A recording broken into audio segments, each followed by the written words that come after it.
Buenas noches. Buenas noches.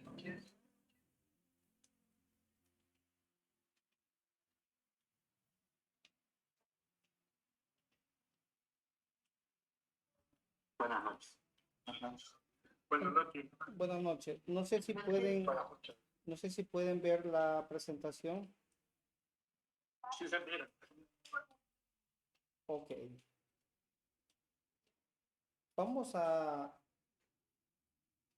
debatir este día con ustedes algunos marcos de trabajo que nos van a permitir eh, determinar cuáles son los componentes, cuál es el diseño, cuál es la infraestructura en la que debemos soportar nuestros servicios y cómo debemos resguardar nuestros activos. Yo tengo esta pregunta para ustedes. ¿Cuál es el fin último de la ciberseguridad? ¿Alguien tiene una opinión de cuál es del fin último de de la ciberseguridad?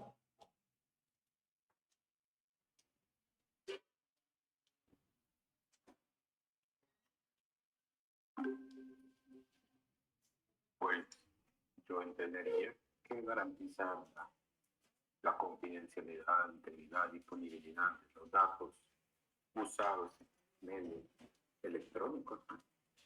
¿Estaría de acuerdo, Víctor, si yo le dijera de que es proteger los datos? Sí, Sí, ¿verdad? En buena medida. El fin último es proteger la información. Y obviamente, en consecuencia, se protegen los recursos, los equipos que soportan la información.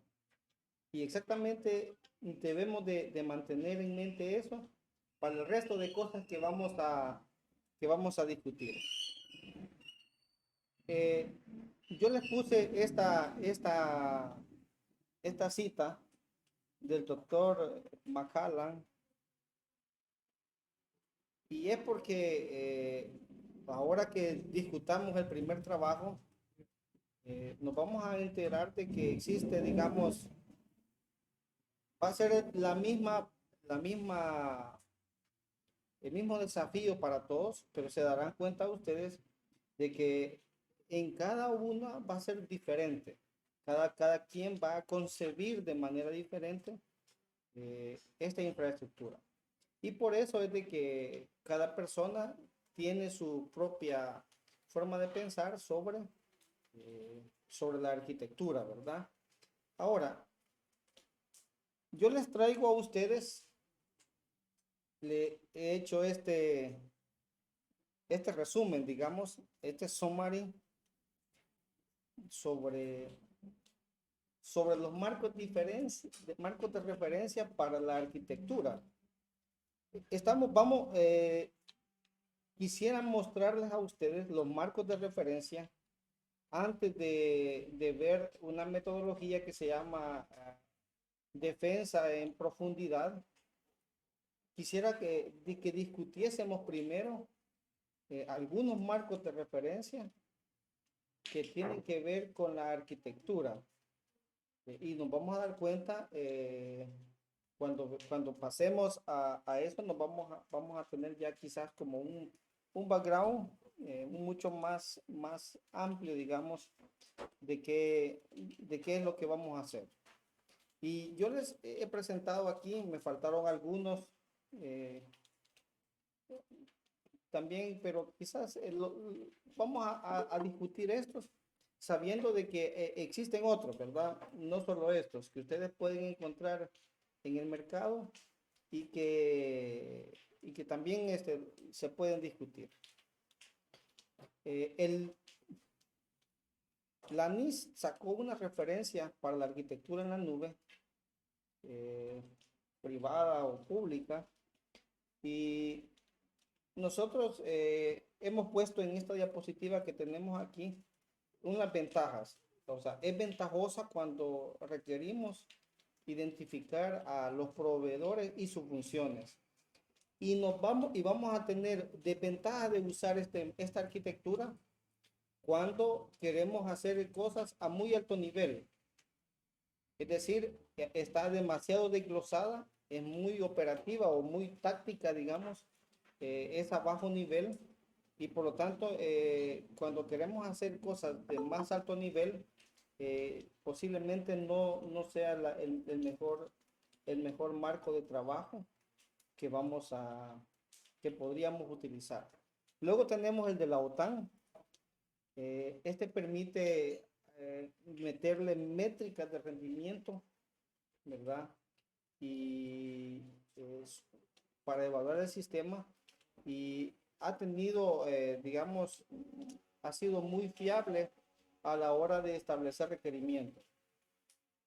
Ahora, cuando necesitamos un conocimiento situacional, vamos a tener alguna desventaja. Sin embargo, me parece que la OTAN, a través del Centro de Excelencia, está intentando, ha creado un equipo de trabajo, no sé si completaron esa tarea ya, para darle, para ampliar y resolver este problema. Luego tenemos el marco de seguridad de la IBM, de muy alto nivel para mostrar la capacidad existente.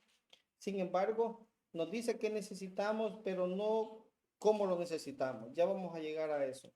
Luego tenemos el HP Enterprise, igual, digamos, tiene muchas valoraciones parecidas a los de la OTAN y, y tiene, digamos, muy buenas herramientas para evaluar el rendimiento. Aquí vamos a ver muchos controles de seguridad que vamos a discutir otro momento. Y si queremos algo más completo, vamos a necesitar de otro. Luego tenemos el de Cisco.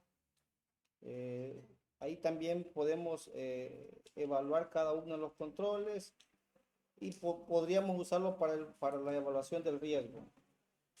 No se puede generalizar, es la desventaja.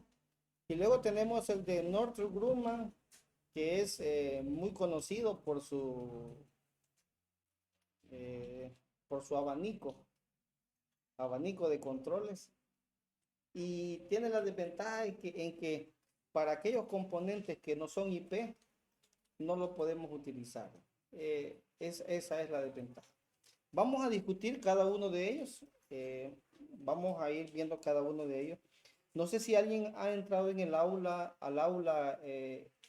en la tarde-noche, digamos. Alguien ha entrado al aula. En el aula hemos puesto unos documentos, los documentos de referencia, los que yo pude encontrar, que tenía a la mano, yo se los puse ahí, en el aula. Me parece que algunos del NIS, de la OTAN están, los que yo pude encontrar los agregué ahí. Entonces les recomendaría de que ustedes puedan, digamos, descargar estas herramientas, porque son herramientas, y las puedan, digamos, tener ahí de reserva cuando necesiten, ¿verdad? Ok, vamos a ver el de la NIST. Esta, digamos, esta referencia para arquitectura, digamos, que se divide en este diagrama de bloques que tenemos aquí. Tenemos algunos componentes que debe de tener. El proveedor de servicios debe de tener como ejes, que es el que tenemos en la parte central de este diagrama, de bloques.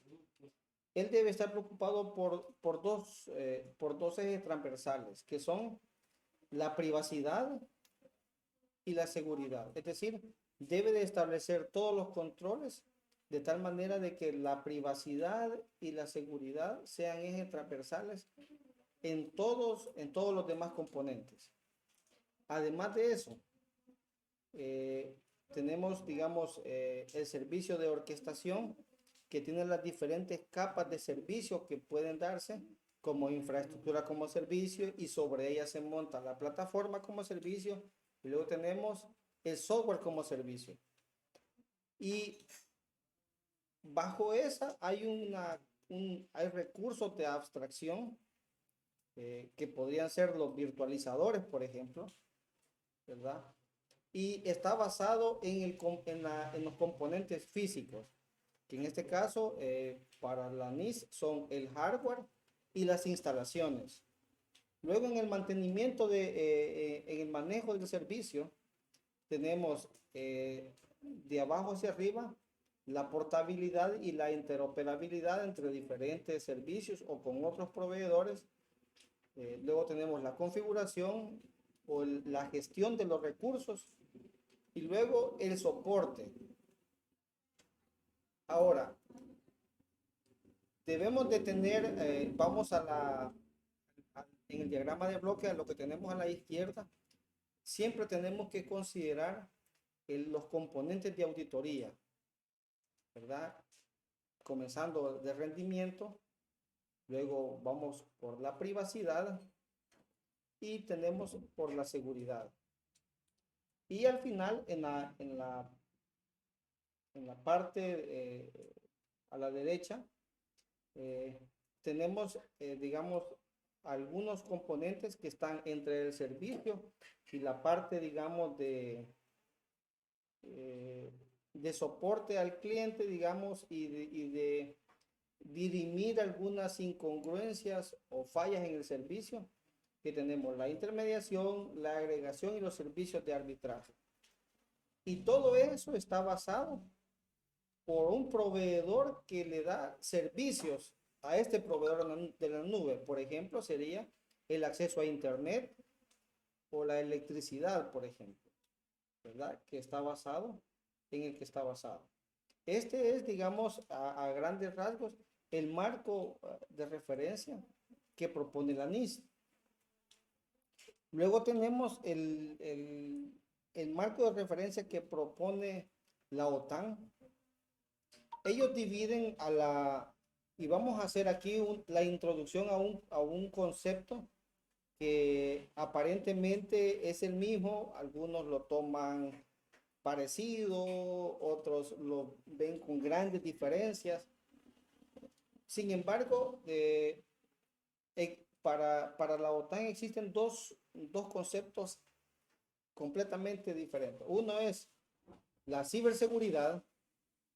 La ciberseguridad para la OTAN es todos aquellos controles que se implementan en la industria. Todos los que vamos a ver, todos esos controles que, por ejemplo, nos dice la ISO 27001 o que nos dice la 27017, 27032, etcétera. Todos esos controles forman parte de la ciberseguridad. Pero como es un componente militar, ellos están preocupados por la ciberdefensa. Digamos, ¿cuál es la diferencia entre ciberseguridad y ciberdefensa? La ciberseguridad se preocupa por implementar todos los controles que la industria va desarrollando para proteger los datos, los recursos. Podríamos definirla como el conjunto de recursos, políticas, digamos, marcos de trabajo, marcos de referencia para proteger la información. La ciberdefensa se encarga sobre todo para proteger y para recuperarse ante actores que son maliciosos y que pueden afectar la consecución de los fines de un Estado.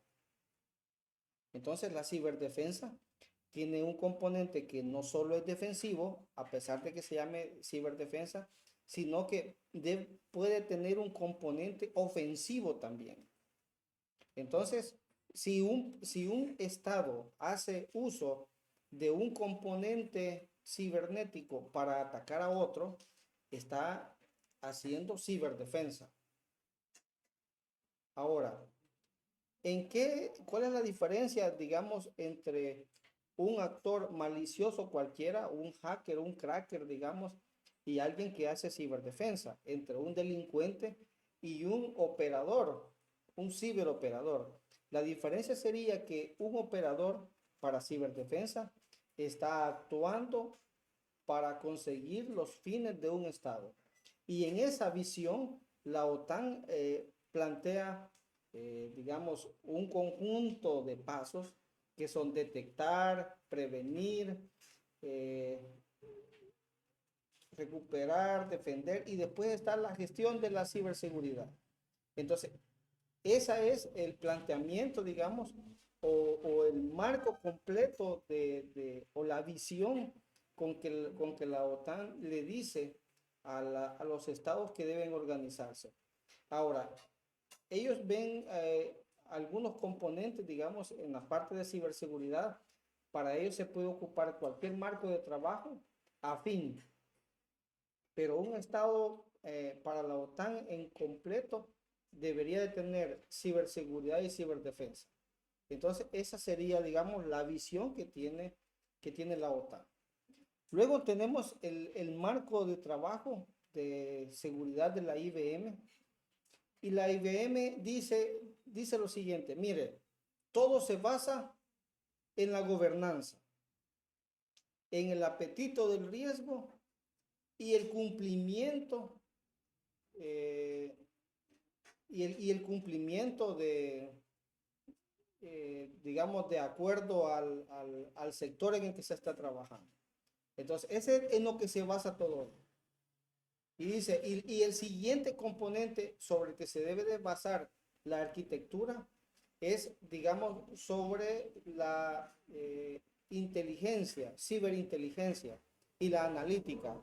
Para ellos, toda la arquitectura podría irse modificando o adaptarse, digamos, de acuerdo a cómo sea el entorno en el cual se está viviendo.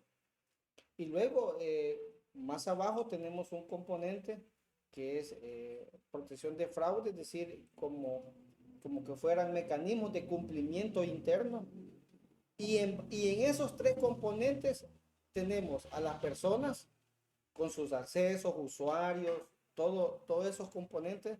Luego tenemos los datos, ¿verdad? Con los repositorios, las bases de datos, etcétera. Tenemos las aplicaciones y luego tenemos el componente de infraestructura, que son los componentes físicos, los virtualizadores y de alguna manera también, digamos, podrían ser los equipos que se ocupan para interconectarlos, ¿verdad? Que son las redes.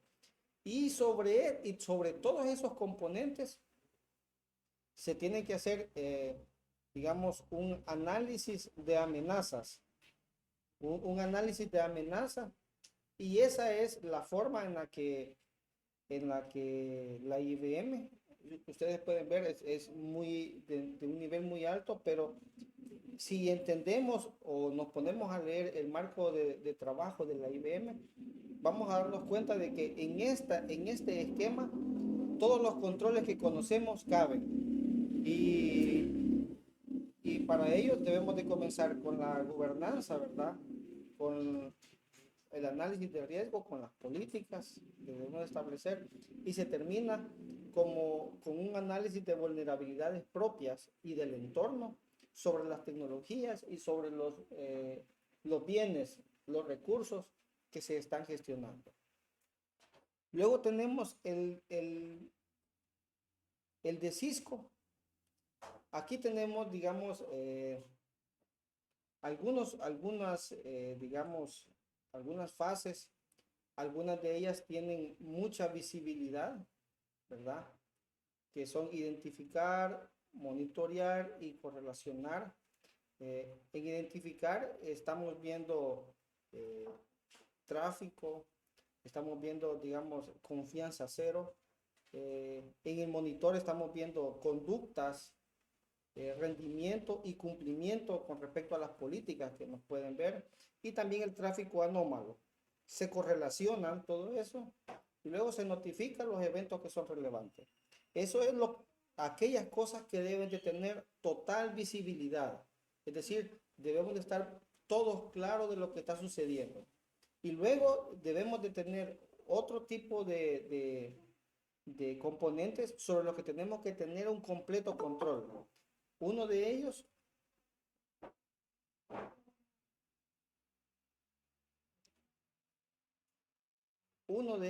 es, por ejemplo, el hardening sobre los dispositivos de transporte y sobre las aplicaciones, que ya hemos hablado algo de eso. Y luego fortalecer la infraestructura de tal manera que sea resiliente, que sea redundante y que sea tolerante a los fallos. Y luego vamos a ir, digamos, segmentando suscriptores, sistemas y servicios de tal manera que se puedan proteger. Y luego tenemos que preocuparnos por hacer cumplir las políticas de seguridad, digamos, los eventos de migración relacionados con la seguridad, y luego tener una forma dinámica de responder ante aquella eventualidad anómala. Digamos, es a grandes rasgos cómo Cisco plantea la infraestructura de ciberseguridad. Y bueno, y luego les presento este que es el de Northrop Grumman, y es con el que me voy a detener más porque este es muy detallado, muy desglosado, no es a alto nivel, pero nos da una idea, digamos, más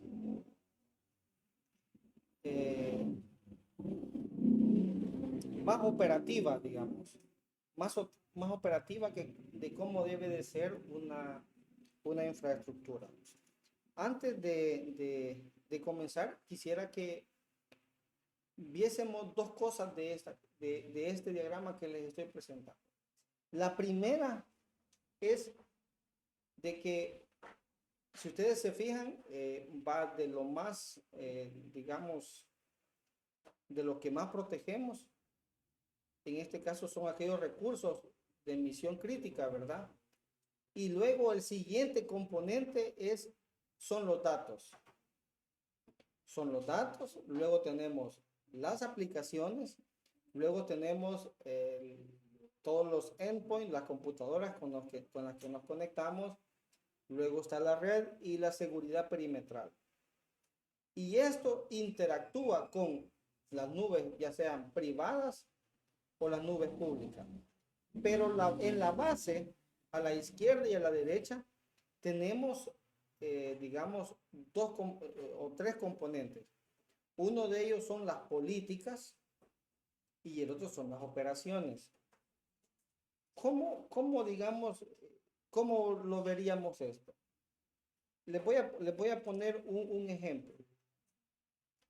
Imagínense que ustedes van a implementar un servicio, digamos, un servicio web, cualquiera que sea, pero la política que ustedes tienen o la política que ustedes han deducido de su jefe es la funcionalidad. Para su jefe, para su orgánica, lo fundamental es el funcionamiento, es decir, que cumpla con lo que necesitan, y eso es todo. Entonces, si eso sucede así, ustedes algunos controles no los van a requerir, pero si en la política institucional, digamos, tiene igual valor tanto la funcionalidad como la seguridad de los recursos y de la información sobre la que van a trabajar, cambia completamente. Es decir, la política es fundamental y por eso está en la base.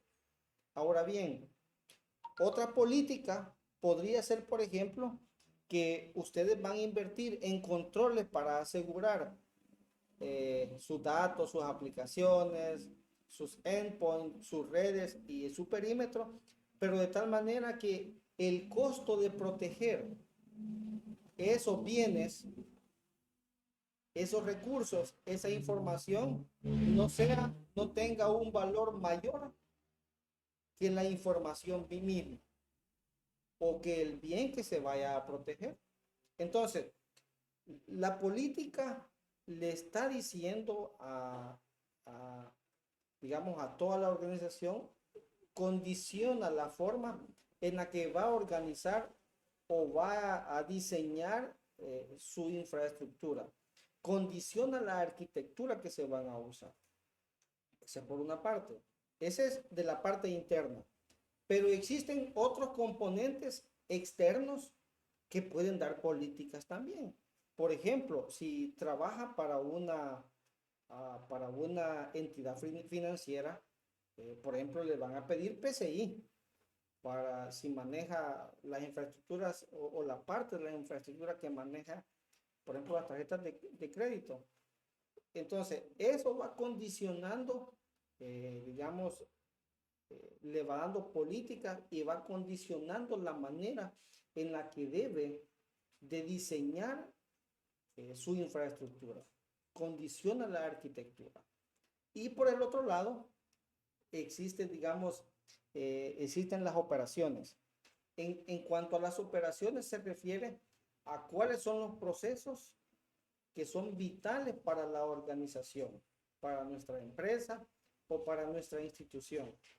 Es decir, existen, digamos, algunas instituciones, por ejemplo, que se pueden dar el lujo de establecer ventanas muy grandes de soporte, de mantenimiento, porque los usuarios no requieren que presten servicio continuamente. Sin embargo, existen otros que sí. O por ejemplo, si su organización depende de un proceso core para su organización, el cual utiliza herramientas tecnológicas, entonces quiere decir de que muchas de sus operaciones van a girar en torno a este proceso. Por lo tanto, las operaciones que ustedes realicen para controlar este recurso van a estar enfocadas en él. Entonces, digamos, son, digamos, dos componentes que van a condicionar toda la infraestructura. Voy yo no sé si ustedes pueden leer cada uno de los controles, porque lo que está ahí son básicamente controles, ¿verdad? Son controles. eh, no sé si pueden leer el nombre de los controles que estaban ahí en este marco de referencia. Y quisiera saber, digamos, si la mayoría de ellos ya son conocidos para nosotros o hay algunos que necesitemos, digamos, discutir más a fondo algunos de ellos.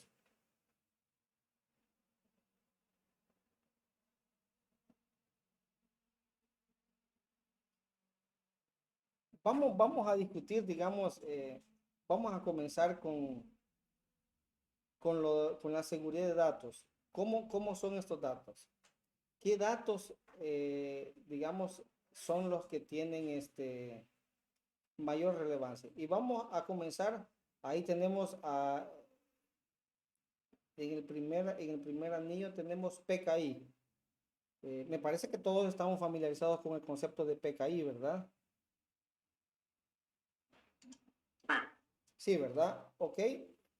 Luego tenemos encripción de datos o de los drivers. Me parece que también estamos familiarizados. Luego tenemos con DLP, todos estamos familiarizados.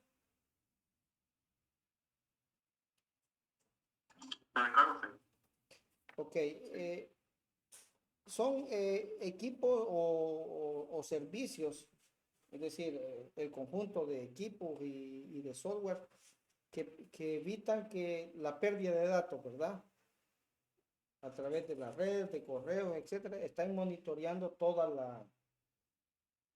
todo el comportamiento de los usuarios y, y en base a eso van restringiendo, ¿verdad? En base al contenido, a las reglas que se pongan, se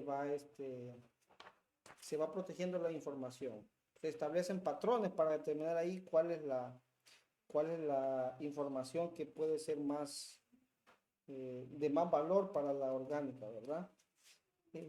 El primer paso para establecer, digamos, un DLP, voy a hablar mucho de DLP porque está en todos, si ustedes se fijan, está en la capa de seguridad de datos, en la aplicación, en el endpoint, aparece nuevamente en la red y aparece en el perímetro. Por eso vamos a hacer, digamos, digamos, vamos a tratar un poco más eso.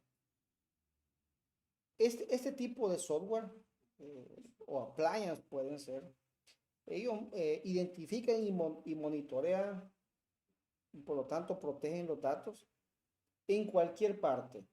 Ese sería lo ideal, tanto en el dispositivo final, que sería el endpoint, para evitar cualquier fuga. Es decir, busca todos aquellos vectores que se puedan utilizar para evitar, que se puedan utilizar para fugar información y los protege. Ahí tendríamos las conexiones, digamos, en HTTP o HTTPS, tendríamos los correos, tendríamos también todos aquellos servicios sobre los cuales podríamos subir información, digamos, de alguna manera. Todos estos servicios están siendo monitoreados.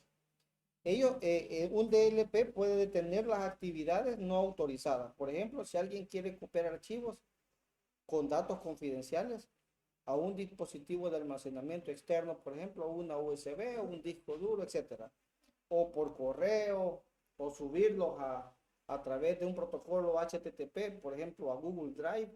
Entonces, él está diseñado para eso, para evitar la pérdida de datos. Esa es la función. Luego tenemos monitoreo e integridad de los datos, ¿verdad? ¿Alguien tiene un ejemplo de monitoreo de la integridad de los datos que nos pueda compartir?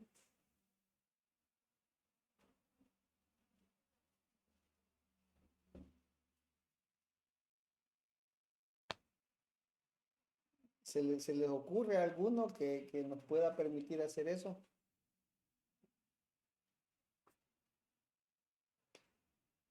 Cuando vimos criptografía, ¿se acuerdan de las HMAC?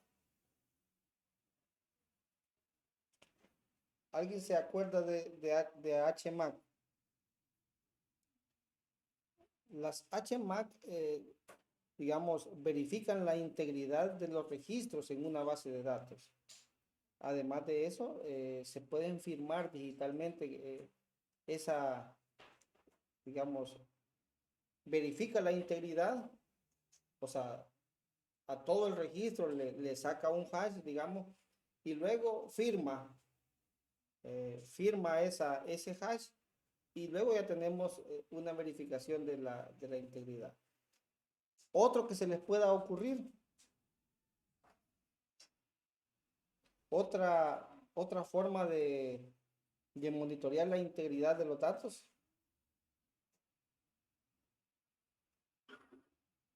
Fíjense que estoy haciendo énfasis porque esta tecnología, este control, ustedes lo pueden implementar sin costo, muchas veces sin costo, y les puede salvar la vida, más en estos dorados tiempos donde el ransomware está atacando. Ahora, ¿se les ocurre otra tecnología o un ejemplo de monitoreo de la integridad de datos?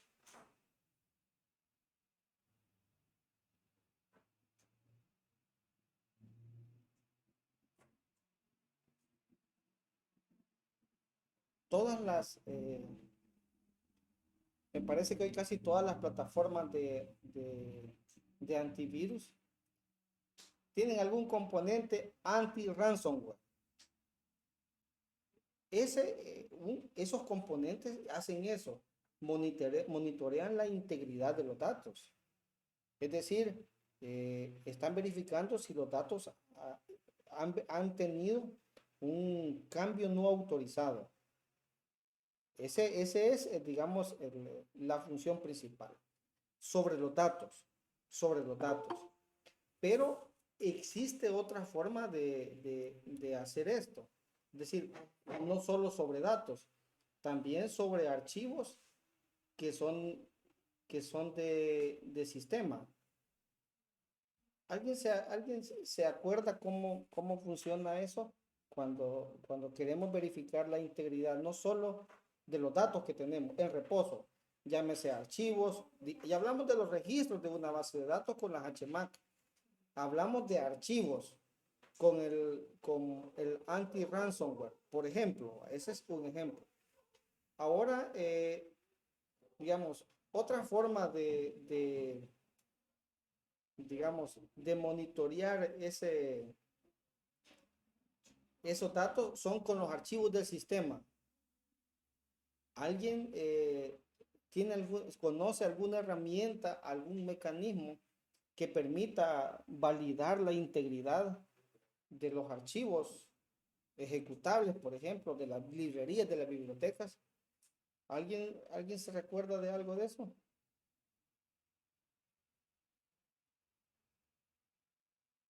Hay un comando que se ocupa para verificar la integridad de todos los archivos de sistema. Eh, Exactamente. Iba a llegar ahí, pero antes de llegar ahí, a un nivel muy avanzado como el que tú me dices, que hay bases de datos, por ejemplo, Microsoft publica para cada sistema operativo, para cada versión de sistema operativo, para cada compilación de sistema operativo, publica bases de datos de hashes. Entonces le dice, este es el build número 19, no sé qué, alguna cosa, de Windows 11, digamos.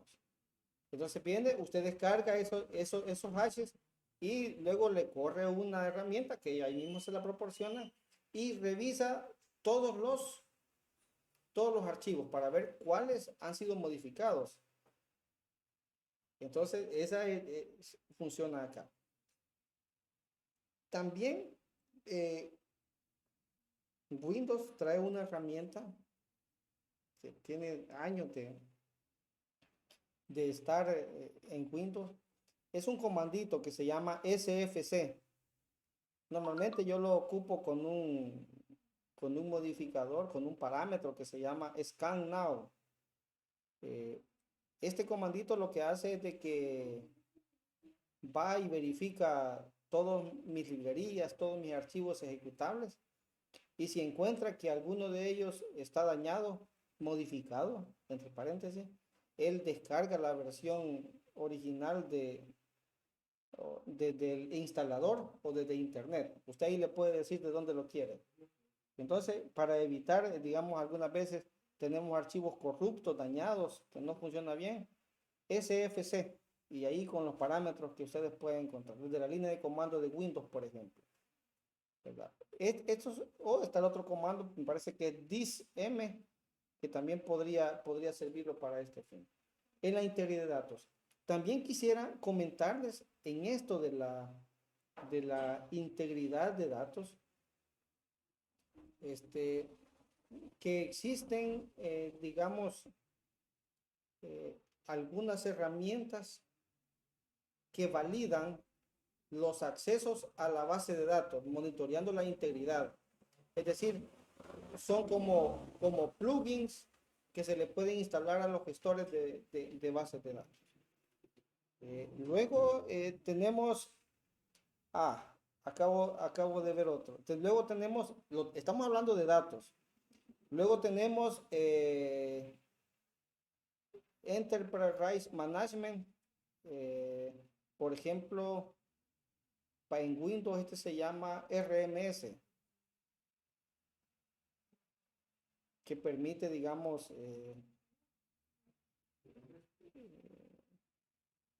establecer políticas de acceso a los documentos de Office en Windows.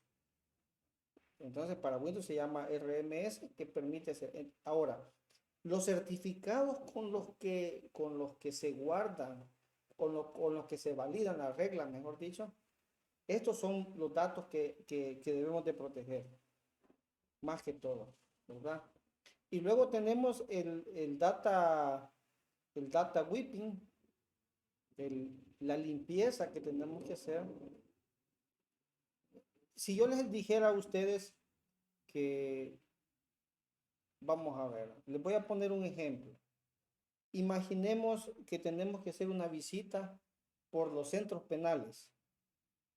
Imaginémonos que tenemos que hacer una visita y usamos nuestra cámara y tomamos fotografías en la cámara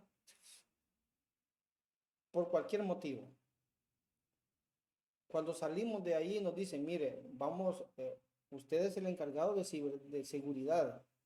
Y le dicen, mire, vamos a revisarle porque las imágenes que usted puede utilizar se las vamos a filtrar y luego se las vamos a enviar por correo y le vamos a limpiar de todas aquellas fotografías no autorizadas o que fotografiaron accesos o cosas que pueden ayudar a generar planos de un centro penal, por ejemplo, o de una cárcel de máxima seguridad. Entonces, yo hago una pregunta. ¿Cómo harían la limpieza? El término más genérico sería higiene digital. ¿Cómo harían la limpieza de este dispositivo? ¿Cuál creen ustedes que sería el más seguro de hacerlo? Propuestas.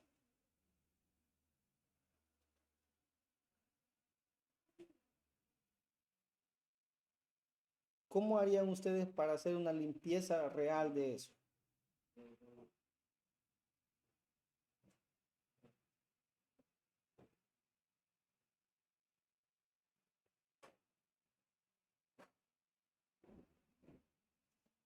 ¿Lo formatearían? ¿Qué harían?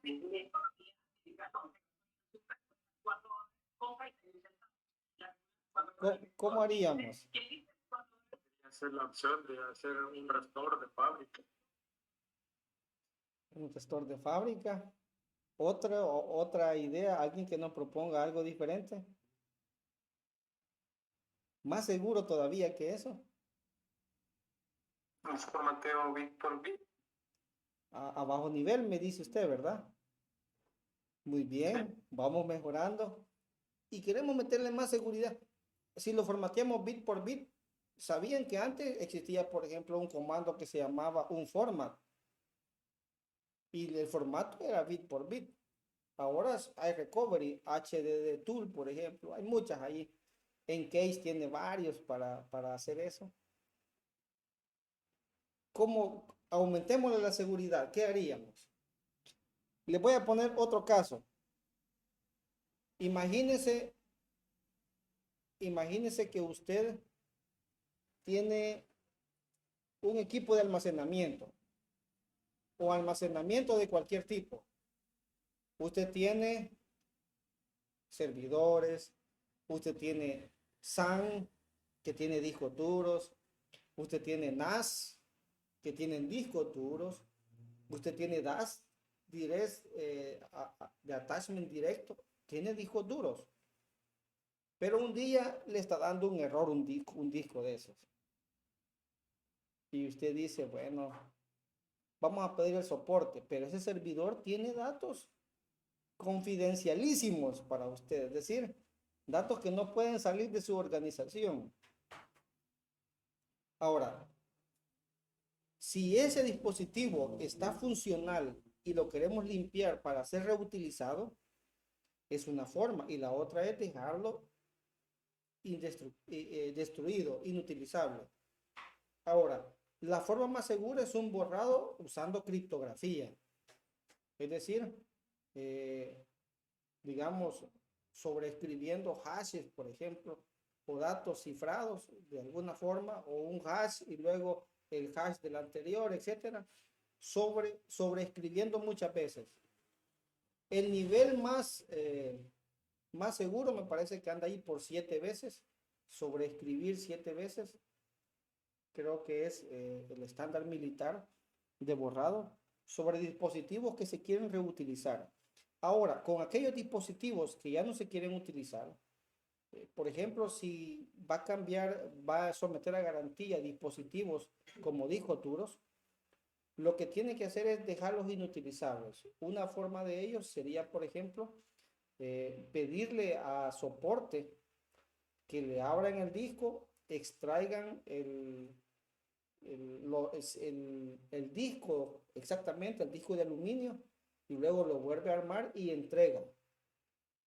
Por ejemplo, nosotros tenemos esa política cuando hacemos uso de garantía para cambio de disco duro, desarmamos el disco, le sacamos el disco, el de aluminio, o los discos que tenga, ¿verdad? Porque ahora tienen varios, eh, lo extraemos, luego lo volvemos a armar y lo entregamos. El proveedor se lleva algo que parece ser un disco, pero ya no lleva datos. Ajá.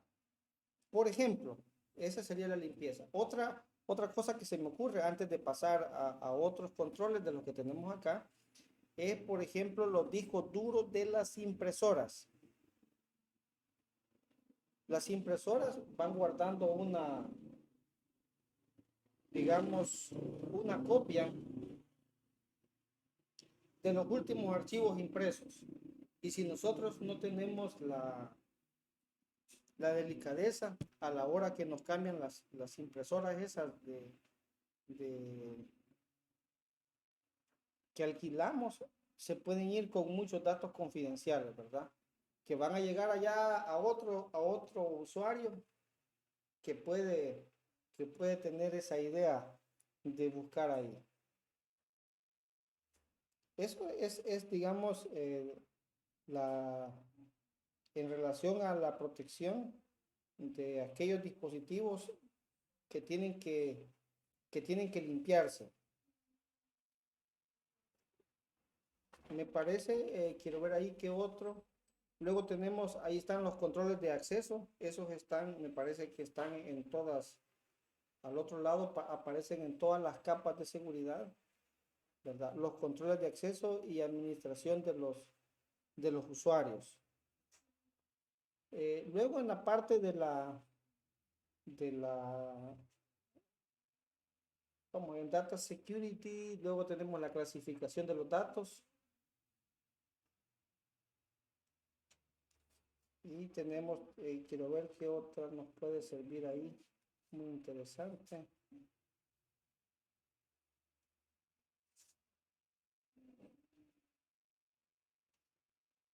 Bueno, podemos ir a la seguridad de la aplicación. Ahí tenemos el monitoreo de la base de datos, las pruebas estáticas a las aplicaciones o la revisión de código y las pruebas dinámicas también. Luego tenemos un gateway, un escudo, le pone aquí en este framework. ¿Alguien conoce algún software que haga este escudo de seguridad a la base de datos?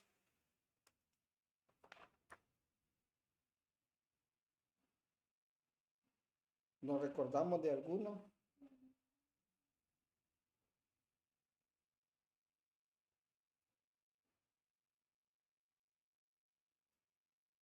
Eh, por ejemplo, hay un tipo de software, por ejemplo, que valida que los cambios que se han hecho en la base de datos sean del usuario que debe de hacerlos. Por ejemplo, me parece que tenemos allí Alien Bowl, perdón, Oracle Bowl, creo que me parece que se llama. Oracle tiene uno que hace esta función. Se puede pegar a cualquier tipo de base de datos. En la parte de seguridad de datos se me escapaba la protección de los datos en DAR, DIM y DIU, dice ahí. Es decir, la protección de los datos en reposo, en movimiento y en uso. A eso se refiere. A la protección. DAR es Data at Rest. Luego tenemos sería Data in Movement y luego tendríamos Data in Use, las tres siglas que están ahí. Bueno, y luego tenemos arriba la aplicación en la seguridad de las aplicaciones. Tenemos los controles web, ¿verdad? Para las aplicaciones web y los firewall, ¿verdad? Cuando tenemos aplicaciones web. En la seguridad del endpoint, ahí tenemos el firewall del escritorio, que es el del que tiene el antivirus, digamos. Ese es al que se refiere en este componente. Luego tenemos el forzado de las políticas de seguridad, ¿verdad? Y todos los temas de seguridad que conocemos, como el antivirus. El concepto de antivirus quizás es un poco desfasado, ahora quizás más exactamente tendríamos que decirle anti-malware, ¿verdad? Y luego todo lo que es cumplimiento de políticas. Y en eso tenemos ahí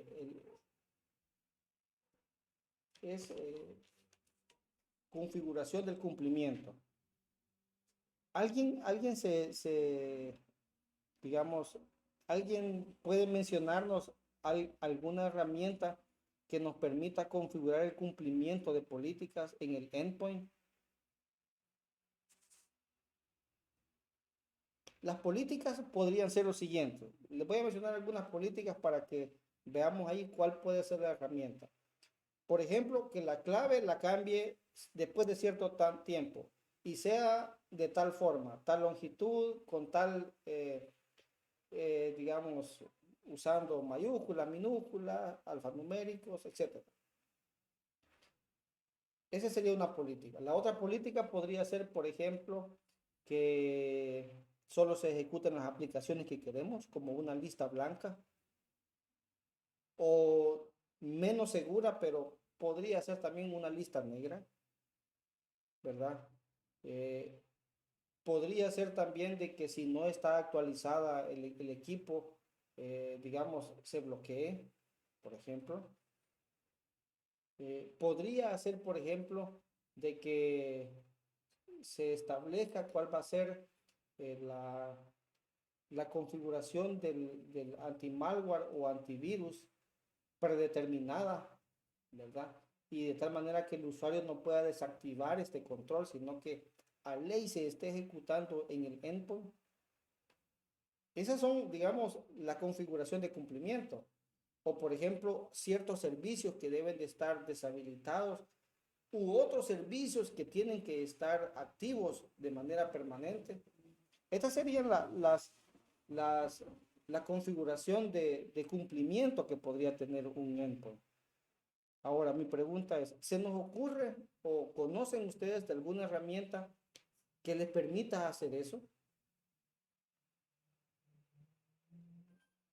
Las contraseñas se refuerza con Active Directory, ¿no? El directorio activo, exactamente. El directorio activo le permite hacer todo eso con las políticas de directorio activo. Muchas gracias. ¿Ordene? O más ampliamente con LDAP, ¿verdad? Con el protocolo LDAP, que ya cuando hablamos de LDAP, podríamos hablar de OpenLDAP para Linux y de LDAP para los equipos Windows.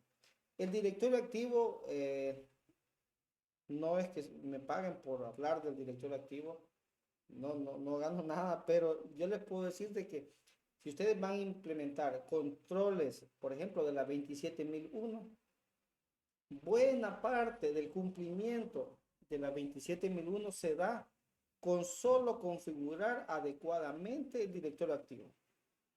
Buena parte de eso se da. Y quiero ver qué otra cosa nos queda ahí. Y el manejo de las actualizaciones. En Windows, ¿cómo manejamos las actualizaciones? Automáticamente. ¿Alguien se recuerda? ¿Alguien ha configurado? En el caso de Windows pueden manejar las actualizaciones con un WSUS, que es herramienta de la misma plataforma. Exactamente. O, Y o ahí, puede adquirir herramientas de terceros, por ejemplo, hay una que es bastante buena que se llama Desktop Central, que te Mana Engine, que es un tercero y se integra bastante bien. Y la parte de cumplimiento, con la pregunta anterior, sí, la parte de Intune ayuda también al cumplimiento de exactamente. dispositivos, ¿verdad? Sí. Aquí habría que también agregar en este de cumplimiento, ya que mencionas ese, habría que ver aquellas herramientas que también verifiquen el cumplimiento, ¿verdad? Porque hay algunas que van forzando el cumplimiento, pero existen otras que verifican el cumplimiento, es decir, se instalan ahí y verifican el cumplimiento. ¿Sí? Entonces, hay de dos tipos de herramientas. Me parece que Cisco tiene eh, una herramienta para VPN, por ejemplo, que uno se conecta solo si cumple con todos los requerimientos que el dueño de la VPN ha puesto. Es decir, si uno tiene desactualizado el software, etcétera, etcétera, etcétera, no se puede conectar a la VPN. Es decir, para conectarse a la VPN le hace una verificación, ¿verdad? Esas serían partes de los, de la configuración de cumplimiento. En la red, bueno, ahí tenemos los IDS y los IPS. Bueno, tenemos los firewall de data center, la protección de VoIP, que son equipos de borde especializados para eso. O si no tenemos firewall en el data center como appliance, también están los virtuales. Luego tenemos el filtrado de contenido, ¿verdad? El NAC, que es el acceso a la red. Bueno, vamos a ver algunos de estos controles los vamos a ver en detalle, ¿verdad? En detalle. La seguridad de los mensajes. Antes, por ejemplo, algunos protocolos de mensajería entre equipos de red iban, digamos, como libres, ¿verdad? Tenemos el caso, por ejemplo, del SNMP. Me parece que en la versión 2 todavía la clave creo que era público o algo así. Era la misma para todos. Pero ya en la versión 3 ya le podemos escribir una credencial, ¿verdad? Que es como aquellos mensajes, digamos, que se ocupan para gestionar o para monitorear dispositivos de red. ¿Alguien me iba a decir algo? ¿O nos iba a decir algo? Luego tenemos la seguridad wireless. ¿Alguien me puede mencionar algo sobre seguridad wireless que podríamos utilizar?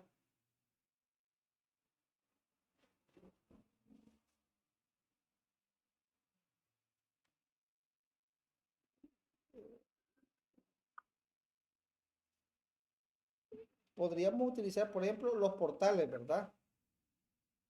Un portal para, como, para filtrar o para gestionar aquellos dispositivos que se conectan, ¿verdad? Podría ser uno de ellos. Y la otra es, digamos, usar, por ejemplo, WPA, Enterprise, o incluso algo que vamos a ver más adelante. Vamos a ver si nos da chance de hacer algún laboratorio. Podría ser, por ejemplo, el Radius, que nos permite, digamos, utilizar usuarios del directorio activo en el acceso al wireless institucional o empresarial. Luego tenemos la seguridad móvil, como por ejemplo los MDN, ¿verdad? Que es la gestión de los dispositivos móviles. Y bueno, y también aquí aparece el DLP, que tiene que configurarse. Luego en el perímetro, ahí tenemos desde honeypot, seguridad física, que no debemos de descuidarla, ¿verdad? el análisis de malware, por supuesto, los firewall y la DMZ, por supuesto. ¿Cuál es la función principal de la DMZ? ¿Alguien nos puede comentar sobre cuál es la función principal de una DMZ? Separar zonas de seguridad, por ejemplo, separar quienes tienen acceso a Internet de mis servidores, por ejemplo, de mis equipos más, ¿cómo se llama? Que debo proteger más, ¿verdad? Entonces, para eso usualmente se utilizan las DMZ para publicar algo a Internet y que no tenga acceso a una base de datos, por ejemplo. Exactamente. Fíjense que en la semana que pasó, tuve la oportunidad de platicar con unos amigos de una empresa que están haciendo una implementación. Ojalá ninguno de ustedes forme parte de esa empresa porque se va a dar por identificado. Espero que no, por supuesto. Y lo que voy a decir creo que es lo más, digamos, lo más cercano a la realidad. Ustedes saben, si montamos voy a hablar más simple, una página web, digamos. Vamos a ponerle WordPress, por ejemplo. Podríamos necesitar en una configuración que en el mismo servidor esté la base de datos y el WordPress. Funciona porque funciona. Pero si su base de datos necesita un poco más de seguridad o le va a poner más ahí, más cascarita, usted separa la base de datos, que podría ser SQL, MySQL, Postgres, cualquiera que usted decida. O pues también, y en otro servidor pone la aplicación, WordPress, por supuesto, WordPress, ahí configura PHP, etcétera, todo lo que va a necesitar. Ahora, lo usual, bueno, hace años, los que ya estamos un poco así con canas, ¿verdad? Hace años se configuraban estos dos servidores en capa 2. Es decir, se conectaban porque tenían visibilidad. El servidor de la aplicación, en este caso el servidor web, miraba, hacía ping con el servidor de la base de datos. Y era una cuestión más de rendimiento y funcionaba. Entonces le digo yo, mire, vamos a ocupar el esquema de confianza cero. Es decir, el servidor web no confía en el servidor de base de datos. Entonces le digo yo a uno de mis colaboradores, pida de que exista una regla a través de un firewall entre el servidor web y el servidor de base de datos. Entonces me dicen, mira, pero aquí tenemos un problema, me dice. El problema es de que el ancho de red se verá disminuido. Es decir, vamos a tener un cuello de botella si hacemos de que que un firewall esté filtrando el tráfico entre la base de datos y la aplicación web. Entonces le digo yo, mire, pero si tengo un equipo que el tráfico de alrededor de 800 usuarios le llega al 10% en el procesamiento. Es decir, agregarle una cosquillita más va a ser mínima. Entonces digo, no, y ese es el que tenemos allá, el que gestiona los usuarios. Ahora, este que está aquí, que gestiona esta DMZ, o sea, no va a haber afectado. El throughput es muy grande. Ahora, la moraleja es, cuando establecemos DMZ, algunas veces metemos el contenedor completo ahí. Lo usamos como un contenedor en el que metemos, decimos, vamos a tener todos nuestros sitios web en la DMZ, en una sola DMZ. Y ahí metemos varios servidores web, metemos varias bases de datos, el servidor de correo, todo lo que va para internet está ahí en la DMZ. Y luego eso lo separamos de toda la parte del data center Ya, ahí está. Ahora, una buena, digamos, una buena práctica es usar firewall para las aplicaciones, para los servidores, es decir, de tal manera que se gestionen específicamente políticas, se gestionen reglas de cómo se accede, cómo el servidor web accede a la base de datos. Es decir, si en algún momento tenemos comprometido digamos, la aplicación web, eh, que sea un desafío, digamos, saltarse el firewall y llegar a la base de datos, ¿verdad? O que les tome más tiempo, etcétera. De alguna manera vamos a tener que hacer eso. Entonces, una buena práctica es confiar menos, o sea, un servidor no confía en otro y por lo tanto se filtra el tráfico, ¿verdad? Igual, en la parte de red, si tenemos, digamos, otros campus a los que nos conectamos, el tráfico que venga de los campus, aunque sea nuestra misma organización, tenemos que filtrarlo con políticas de acceso, ¿verdad? Lo filtramos por el tráfico anómalo, pero también a través del firewall se establecen, digamos, directivas de acceso o políticas de acceso de usuarios y de equipo, ¿verdad? Esa sería la consideración acá. Bueno, tenemos ahí seguridad física, por supuesto, DMZ, perímetros, IPS, IDS, que alguien decía, todos sabemos de que son útiles, pero no sabemos exactamente cómo funcionan. Acerca de los IPS y los IDS. Básicamente tienen patrones de comportamiento de las aplicaciones y de los servicios que damos, y cuando algo no se ajusta al patrón, entonces empiezan a analizar todos los paquetes. Básicamente por ahí va el funcionamiento. En este caso. Quiero ver otro que sea interesante. Bueno, ahí tenemos eso. Y los sensores avanzados aquí podrían ser, digamos, podría ser, vamos a ver uno que se nos ocurra. Por ejemplo, un 100, por ejemplo, que pueda estar analizando ahí con una analítica más depurada, digamos, todo eso. Bueno, de ahí tenemos en la parte del manejo de políticas, ahí está básicamente, en la parte de abajo tenemos el análisis del riesgo, o sea, el manejo del riesgo, ¿verdad? Una continua evaluación de la calidad.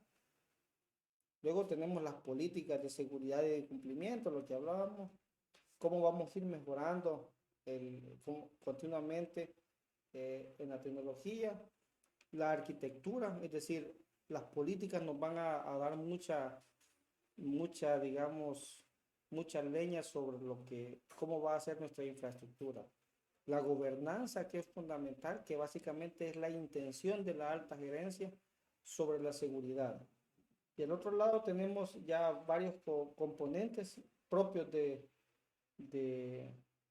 ciberseguridad, digamos, en el sentido de que son componentes que se pueden utilizar en el funcionamiento de un CERT o de un CECIRT, ¿verdad? Y ahí tenemos, veamos, componentes de forénsica digital, algo que nos dé, digamos, resúmenes de todas las estadísticas que tenemos. Bueno, ahí tenemos, nos aparece también un SOC o un NOC, un Security Operation Center o un Network Operation Center que esté funcionando todo el tiempo, ¿verdad? El análisis de comportamiento, básicamente con inteligencia artificial, un equipo que pueda responder a incidentes. Bueno, básicamente son los controles que menciona digamos, en esta arquitectura, que es la de Grumman. Pero ahora viene y antes de ir por otra, ¿verdad? Y entonces, ¿y el arquitecto de ciberseguridad qué hace? Ahora, en alguna ocasión vamos a tener que, digamos, que dar nuestra opinión sobre cómo se está diseñando alguna arquitectura, ¿verdad? Para un data center, para una organización o los cambios que se le están haciendo. Entonces debemos de tener, digamos, algunos principios. Estos que están acá son los que se pueden a grandes rasgos obtener del framework NICE.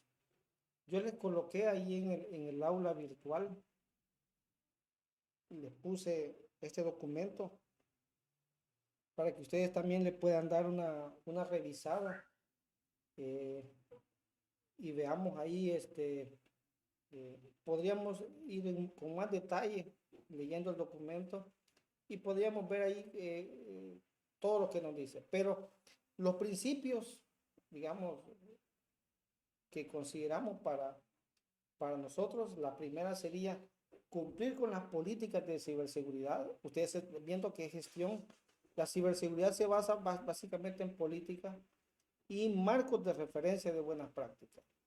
Es decir, el primer principio es cumplir con las políticas de ciberseguridad y las buenas prácticas.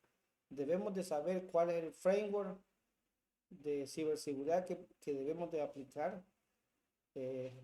Bueno, la recomendación, digamos, genérica es, por ejemplo, si es una institución pública, va a ser ISO 27001, ¿verdad? La de cumplimiento.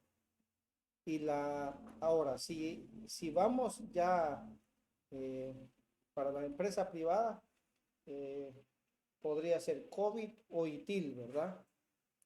Algunas de las dos podrían dar podría ser un buen marco de referencia de buenas prácticas. El segundo principio es ciberseguridad por diseño. Es decir, debe de estar pensado para ser resiliente, o sea, debe de poder recuperarse fácilmente y llegar a su status quo lo más rápido que se pueda. Y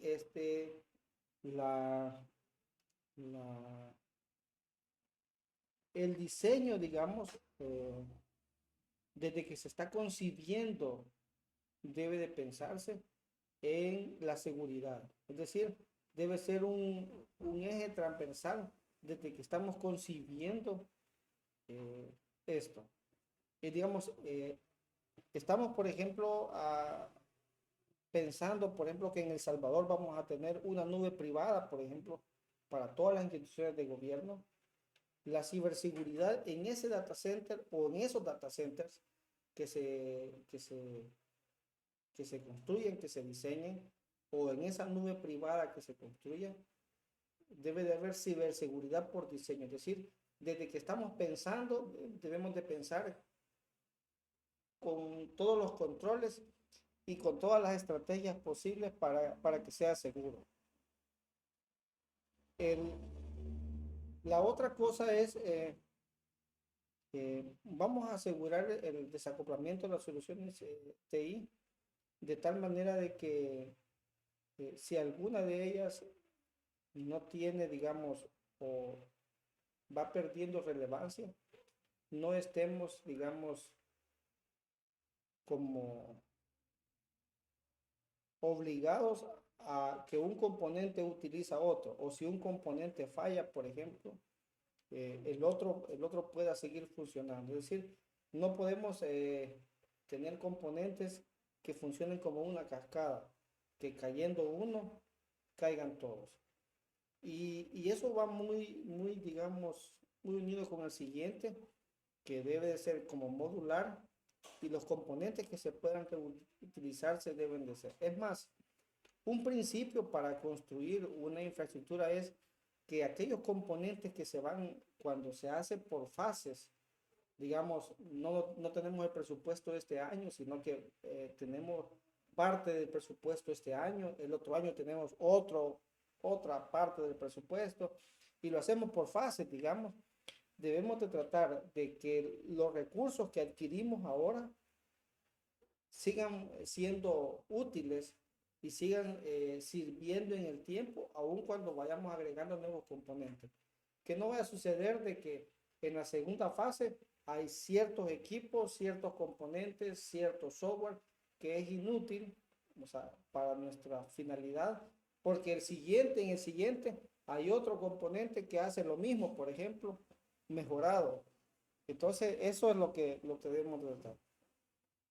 Y el cliente no debe de tener fricción con la seguridad. Es decir, por asegurar nuestros datos, por asegurar nuestra infraestructura, no vamos a hacer que los usuarios dejen de trabajar.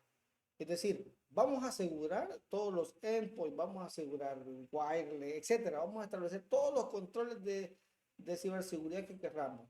Pero eso no quiere decir de que nosotros vamos a limitar el accionar, vamos a limitar el trabajo de nuestros usuarios.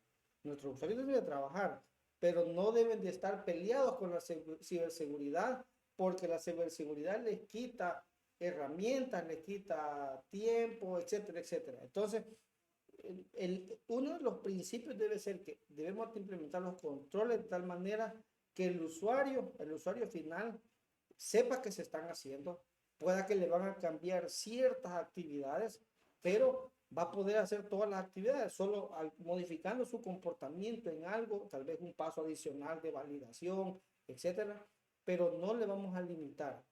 Entonces eso es fundamental. Él no debe de sentir que cuando implementamos controles de ciberseguridad, él pierde la operatividad en lo que está haciendo. Y luego, obviamente, promover la innovación. Esto podemos, digamos, podemos darle una leída más a fondo ahí en el framework de NICE que les he colocado. Y antes de hablar de seguridad en profundidad, yo quisiera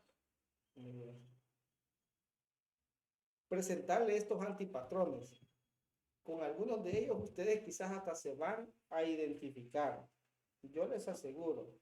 Van a decir algunos de ustedes, eso pasaba en tal parte, o yo conozco en alguna parte donde pasa eso. Les aseguro que se van. Vamos a ver algunos antipatrones. Estos son del National Cybersecurity Center del Reino Unido. Y vamos a ver antipatrón 1. Explorar hacia arriba. Esto significa, por ejemplo, que vamos a poner un ejemplo. Imaginémonos que en nuestra compañía hemos implementado navegación, controles de navegación, es decir, filtrado de contenido. Nuestros usuarios tienen ya bien definidas las reglas de navegación y, por ejemplo, el que no tiene que ver hacking, no ve hacking, el que no ve sexting, no ve sexting, drug, armas, nada de eso. Ese es un contenido baneado en nuestra organización. Sin embargo, tenemos ahí al jefe que dice, no, hombre, a mí dame permiso para todo. Aquí a mí no me pongas ninguna restricción. Entonces viene él, en la computadora de él puede ver, digamos, documentos que tienen mucha más trascendencia que lo que ve la secretaria, por ejemplo, o otro empleado. Y él tiene acceso, digamos, a sistemas que son muy valiosos para la organización. Entonces, estamos haciendo esto. Es decir, este antipatrón es cuando las aplicaciones muy seguras o los recursos muy seguros son accedidos desde dispositivos que tienen menos seguridad. Y ese podría ser. O por ejemplo, le voy a poner este caso. Y Quiero ver un caso famoso que haya pasado por esto. Ah, ok, ahí está. ¿Se acuerdan de un ataque a las plantas, a unas plantas nucleares en Irán? Eh, que les cambiaron la velocidad a las plantas centrifugadoras. Lo que pasó en este caso es de que eh, encontraron una USB, se sigue el protocolo, se lo entregan a los DTI para que revisen esa USB, pero normalmente los DTI se dan solito más permiso que el resto de usuarios. Como ellos gestionan, se dan más permisos. Entonces, verificaron esa USB en una computadora que tenía menos seguridad, pero que tenía más accesos. Entonces, ahí murió. Entonces, este es un ejemplo de este antipatrón 1. El siguiente son los bypass de gestión. Entonces, este, por ejemplo, sería si tenemos en nuestra segmentación de red los servidores y los usuarios en la misma red. O sea, y no hay filtrado entre ellos. Este sería un ejemplo de eso. O nuestros dispositivos de red también. En el mismo segmento, como caben 254, porque el 55 no, ¿verdad? 254 dispositivos, o 253, mejor dicho, dispositivos, y en esa, ahí caben todo. Ahí ponemos los servidores, los routers, ahí están los switches gestionados, ahí están las impresoras. Esa podría ser alguna forma, ¿verdad? Cuando podemos saltar porque la segmentación de red no es la más adecuada. La otra cosa sería, por ejemplo, si necesitamos, digamos, nuestras pilas de remediación no están bien configuradas. Es decir, cuando configuramos un TACAX o configuramos un Radius y no está bien configurado, o las pilas de remediación no es la adecuada. Es decir, esa VLAN de remediación, además de servir de VLAN de remediación, lo ocupamos para otra cosa adicional. Podría ser por ahí. El antipatrón 3 es cuando usamos dos firewalls en cascada, diríamos, pero que hacen la misma función. Tienen la misma configuración, solo que en diferentes equipos con diferentes marcas. Entonces, si tenemos dos firewalls de este tipo, por ejemplo, algunos tienen que ser algún tipo de trabajo, algún tipo de reglas y otros. Es decir, no se pueden no pueden tener ambos la misma configuración. Esa es la idea en este antipatrón número 3. En el antipatrón número 4 es, por ejemplo, cuando migramos a la nube, exactamente lo que tenemos en el data center físico lo ponemos en la nube. Hay ciertas cosas que van a cambiar. Por ejemplo, en la nube, los firewall digamos, son contratados, ¿verdad? Contratamos ahí, a pesar de que, por ejemplo, Google, con Google Cloud, sería, sí, Google Cloud, o AWS, o Windows Azure, por ejemplo, ellos, cuando uno tiene un VPS ahí, también configura los accesos, ¿verdad? Si va a acceder por RDP o por SSH, o va a querer que haya tráfico a través del 80, del 443, etcétera, ¿verdad? Uno configura ahí y abre los puertos que necesita. Entonces, pero si queremos filtrar, por ejemplo, en un puerto abierto, digamos, una aplicación, necesitamos un WAF ahí. En este caso, no solo basta abrir esos puertos. Si queremos asegurarla, vamos a tener que pagar un licenciamiento, ¿verdad? Adicional al mismo proveedor, y luego ellos nos van a filtrar a través de ese mismo, van a filtrar las peticiones hacia nuestras aplicaciones. La otra cosa que se me ocurre aquí es, por ejemplo, si queremos ocupar, por ejemplo, la misma versión de antivirus en el servidor que en el endpoint. Son diferenciados, ¿verdad? Y cuando son para servidores virtualizados, incluso son diferentes. Es decir, debemos de leer la letra pequeña de los antivirus para servidores. Algunos de ellos son fácilmente, o sea, están hechos, diseñados para trabajar en servidores que han sido virtualizados. Entonces, esa es otra consideración que debemos de tener. Entonces, cuando se va a una, digamos, a la nube, la infraestructura va cambiando, ¿verdad? Va teniendo otro tipo de consideraciones y esas debemos de tomarlas en cuenta a la hora que vamos configurando nuestra infraestructura en la red. El antipatrón número 5 es el acceso a terceros, por ejemplo, empresas que trabajan con nosotros, proveedores, ¿verdad? Que algunas veces les damos servicio o los dejamos ahí trabajando y nos vamos, etcétera. Ese podría ser algo de eso. En el 6 son aquellos sistemas que son tan críticos que no los podemos parchar, ¿verdad? No le podemos cambiar nada. Entonces, esos son antipatrones que debemos de evitar en nuestras arquitecturas, ¿verdad?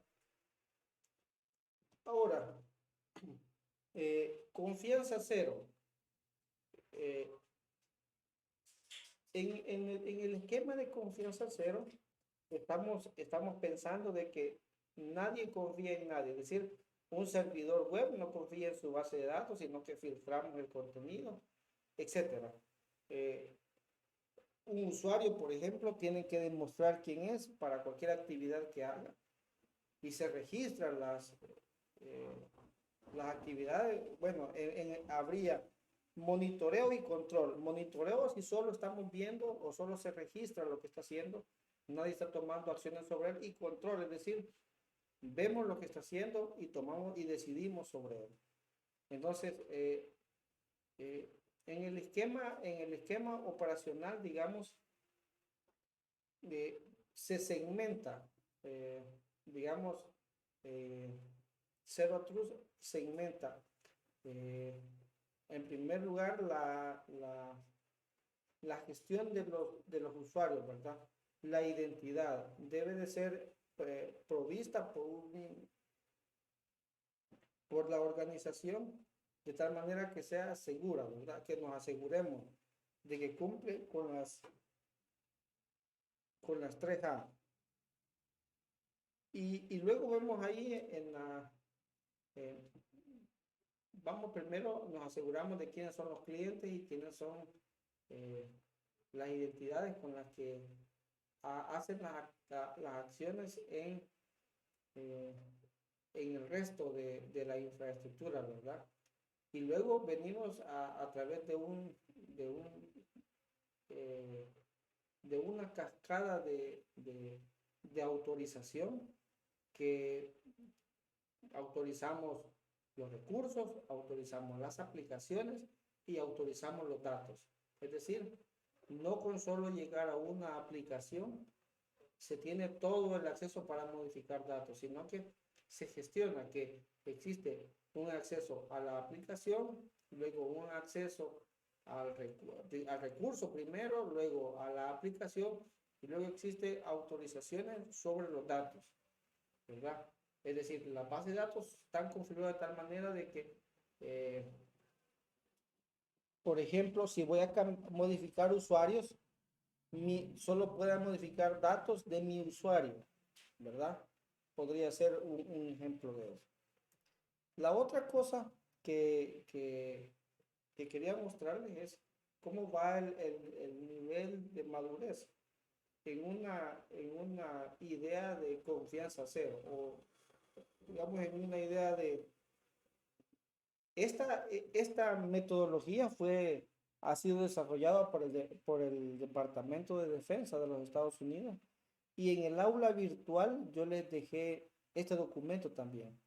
por si ustedes quieren, si quieren tomar el tiempo y darle una leída o por lo menos una ojeada a los conceptos y a las ideas que presentan. Entonces, aquí viene que vamos desde en el nivel de madurez, primero estamos estableciendo nuestros controles, ¿verdad?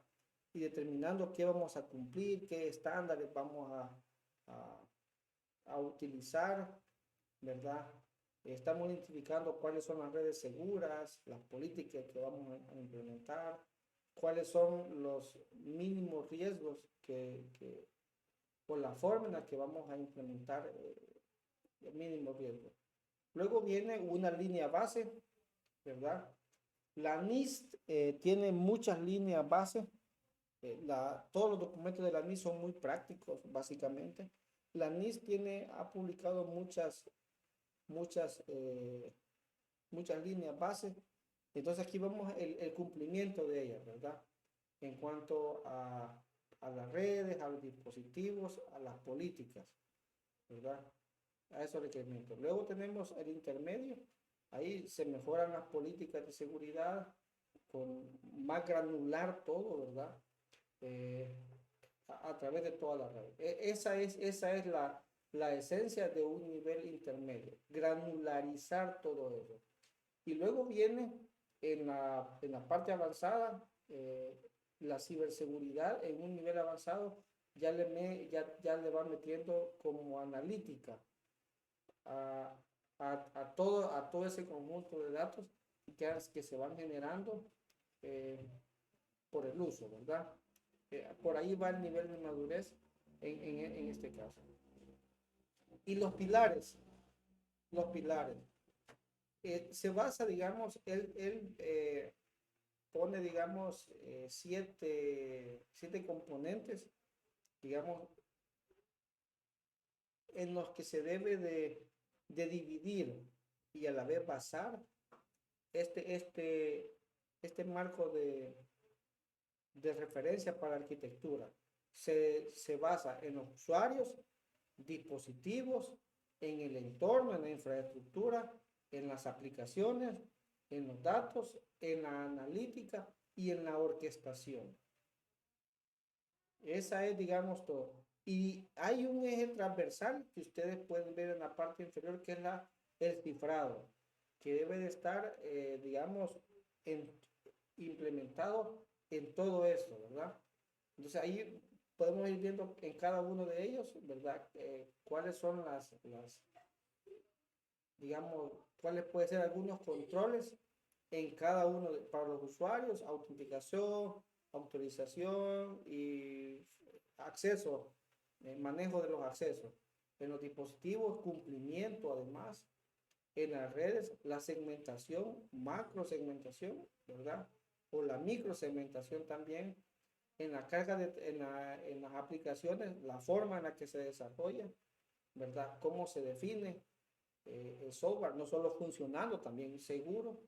Y los datos también, cómo se taguean esos datos, cómo se protegen los datos y los derechos que se le dan de los usuarios o de las aplicaciones o de las redes, de los dispositivos hacia esos datos. Y luego tenemos la analítica, ahí por ahí aparecen los 100. Y luego al final tenemos la orquestación, que es decir, un poco, digamos, ahí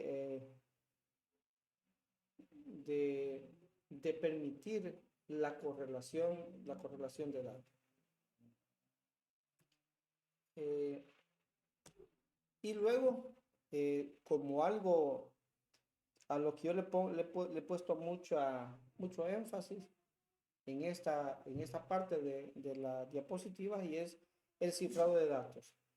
Entonces debemos de tener mucho en mente siempre que el cifrado puede ser cuando está en reposo y cuando está en tránsito, ¿verdad? Básicamente es las dos modalidades como se debe de proteger los datos a través del cifrado. No sé si tenemos alguna duda en relación a las ideas que les he presentado.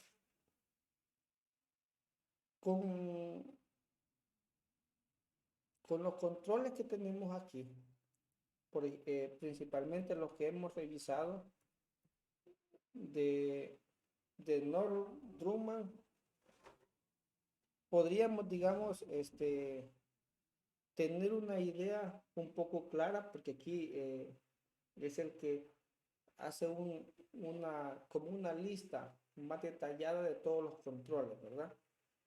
Es quizás con el que podríamos basarnos para crear nuestro esquema de infraestructura, ¿verdad? La arquitectura de nuestra infraestructura de ciberseguridad y los servicios, por supuesto, ¿verdad? Entonces, creo que sería, quizás es como más operativo, los demás son un poco conceptuales. Sin embargo, yo les puse ahí los documentos para que ustedes puedan leerlos y puedan, digamos, aplicar algunos conceptos, algunos principios que se dan en cada uno de ellos. No sé si hasta aquí tenemos alguna duda sobre lo que hemos hablado. Estos principios, todo esto que estamos hablando acá, en este momento lo estamos viendo desde un punto de vista conceptual, digamos, pero a medida que vayamos pasando, vamos a ir viendo ya cosas más prácticas, pero vamos a tener en mente siempre esto. En la materia nos piden tratar algunos controles de estos, ¿verdad? Y es lo que vamos a hacer en lo sucesivo. Pero ya sabemos, digamos, más o menos, tenemos la idea de cómo se puede visualizar esa arquitectura, ¿verdad? En este caso, basada en los controles, muy detallado, con un desglose bien grande. No sé si tienen alguna duda hasta el momento. Bueno, yo más que duda quería agregar un poco ahí que en tener los controles a veces es un poco complicado ver el impacto de cada uno de estos controles en la operatividad. De hecho, yo tuve un problema hace justamente 1 o 2 días en los cuales descubrí que había dispositivos no autorizados conectados a la red Wi-Fi, porque de repente alguien pues logró tener acceso a la contraseña, el web, la VPA, y ya se la pasó a otro, y entonces descubrí que hay dispositivos que, si bien es cierto, la red Wi-Fi no tiene acceso a nivel de servidores, pero igual es un uso no adecuado, no permite una política. Claro. Entonces se implementó lo que es el tema de un portal cautivo, y se hizo de que, de acuerdo a la MAC address, lo dejara ingresar inmediatamente sin que le apareciera el portal cautivo propiamente, sino que solo lo autenticara los mandantes.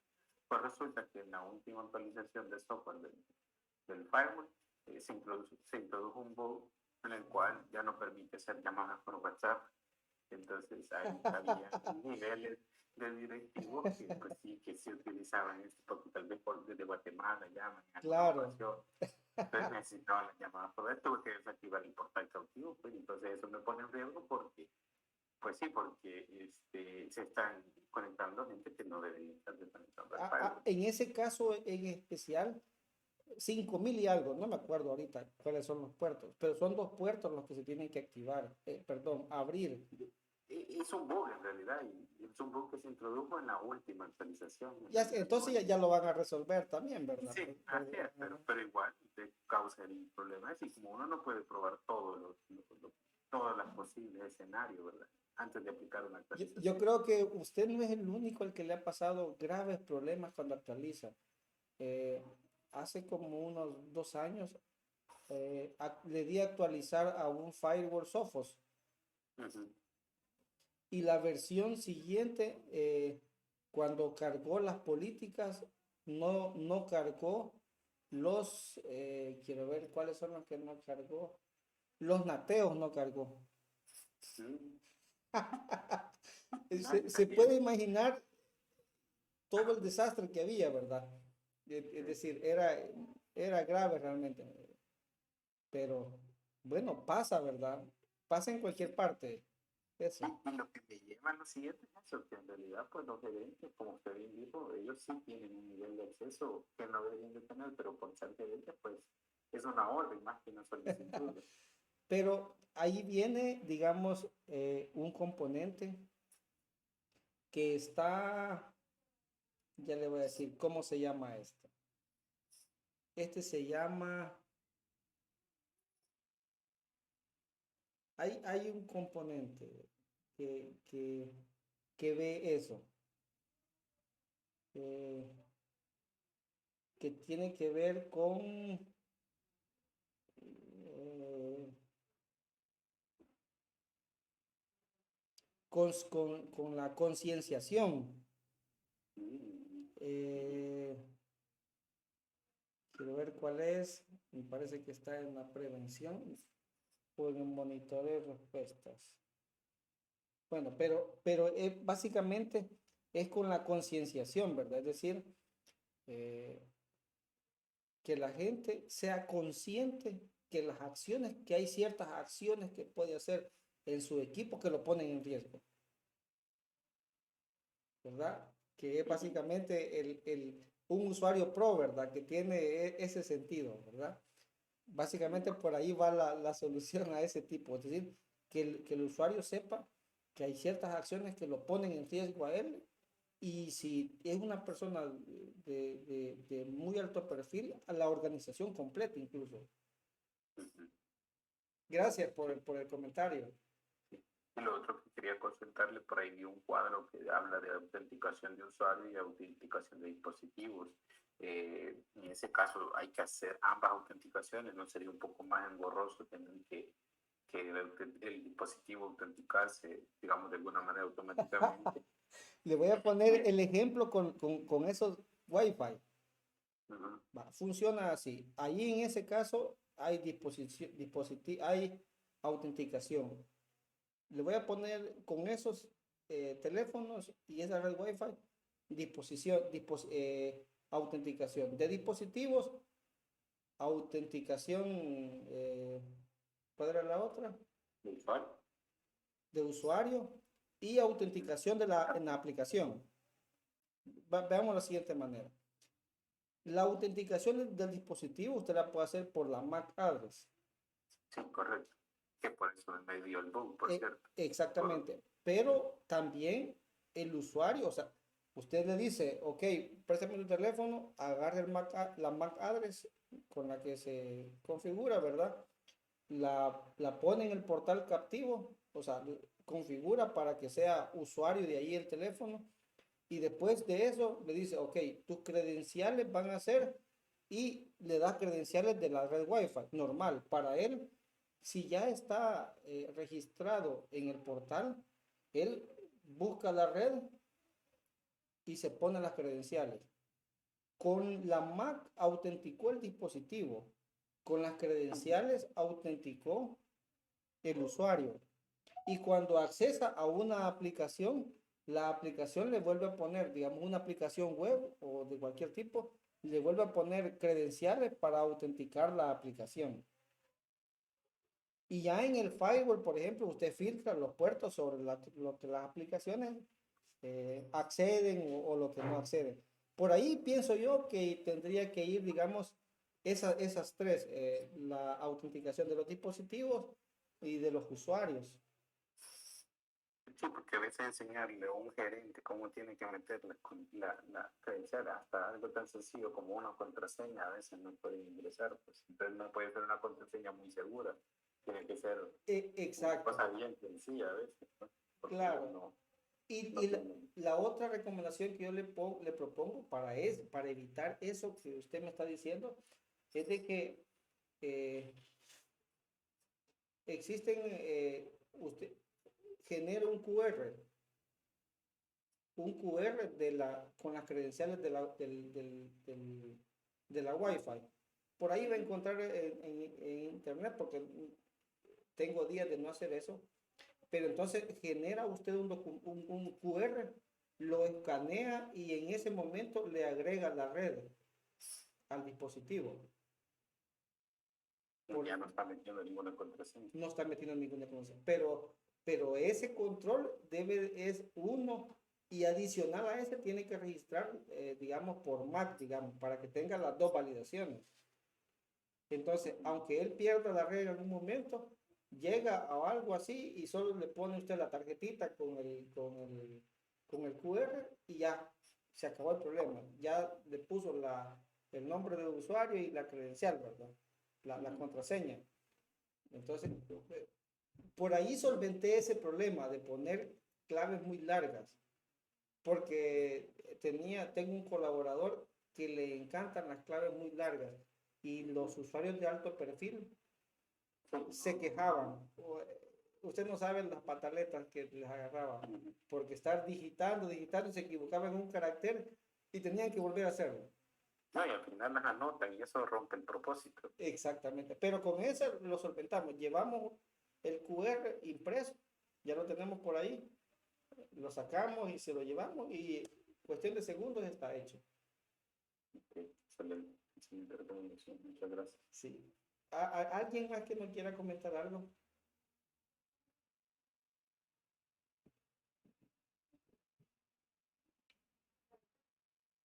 Bueno, permítame un momento.